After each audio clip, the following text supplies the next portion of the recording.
Dapat laging listo ang mga nag-a-apply o naghahanap ng trabaho.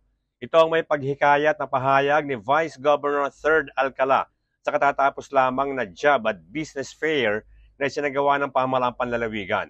Naniniwala si Vice Governor Alcala na malaking puntos ito sa mga employer na naghahanap ng kanilang mga bagong empleyado. Samantala, tiniyak naman ni Alcala na tuloy-tuloy ang ginagawang suporta ng Sangguniang Panlalawigan sa lahat ng mga programa ng pamahalaang panlalawigan sa ilalim ng pamumuno ni Governor Dr. Helen Tan. Ang ating hangarin na ibangan ang antas ng buhay ng mga ating kalalawigan, ibaba ang unemployment rate at itaas ang employment rate ng ating kalalawigan. Ang Sangguniang Panlalawigan ay lagi pong katuwang i-gowelen ang ating pamahalaan sa ganyang layunin.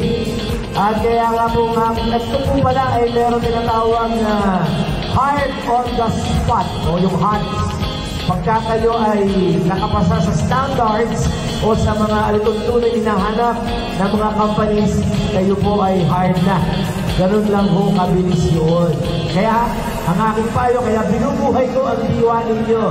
Dahil kung ako man ang mag-aayos sa inyo, hindi po ako kukuha ng medyo tatamlay-tamlay. Kailangan po ay listo.